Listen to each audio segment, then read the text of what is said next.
Hello, my name is Helena Ávila. I'm a Portuguese actress, and now I'll be performing two contrasting monologues. The first one is from the movie Chicago by Bill Condon, and the second from the movie Passion by Brian De Palma and Natalie Carter.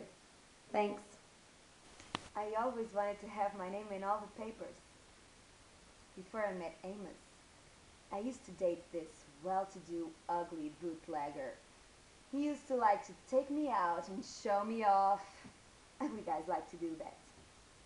Once, it said in the paper, Gangland's Al Capelli seen at Shavy Toe with cute blonde Karine. That was me. I clipped it and saved it. You know, all my life, I wanted to have my own act. But no. No, no, no, no, no. It's always no. They always turn me down. One big world full of no. And then Amos came along. Safe, sweet Amos, who never says no. Oh, I've never done this before. But you know, it is such a special night, and you're such a great audience. And I just really feel like I can talk to you, you know?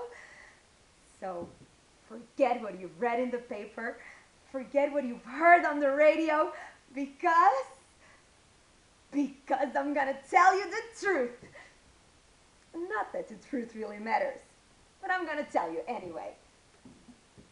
In the bed department, Amos was 0. I mean, when he made love to me, it was like he was fixing a carburetor or something. I love you, honey! I love you! Anyway, I started fooling around. And then I started screwing around, which is fooling around without dinner. Then I met Fred Casley, who said he could get me into vaudeville. But that didn't quite work out like I planned. I guess it didn't work out too great for Fred either. So I gave up with the whole vaudeville idea. Because you gotta figure, after all those years, opportunities just pass you by.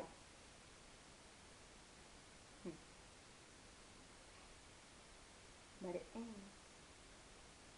Oh no. But it ain't. And now, if this Flynn guy gets me off with all this publicity, I got me a world full of yes!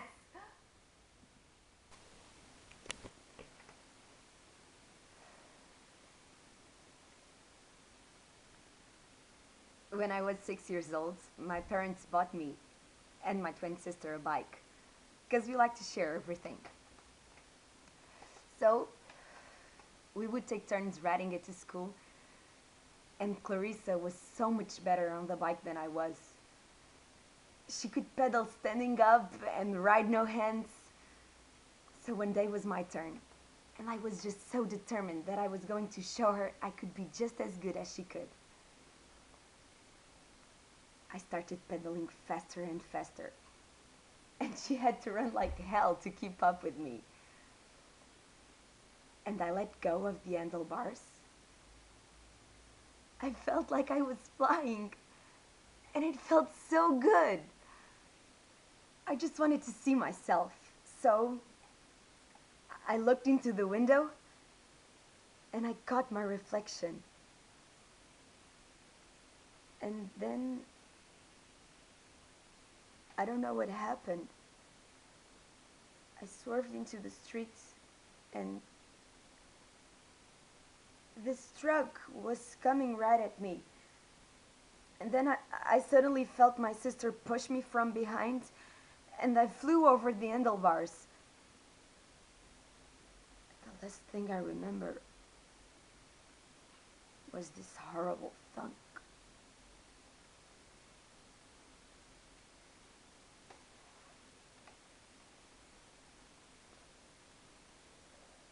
I woke up in the hospital, and my mother was sobbing. And I asked her what happened to Clarissa. And she said, well, she didn't. She wouldn't even look at me.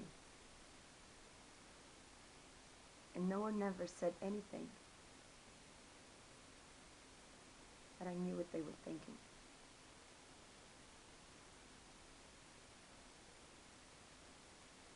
That I killed her.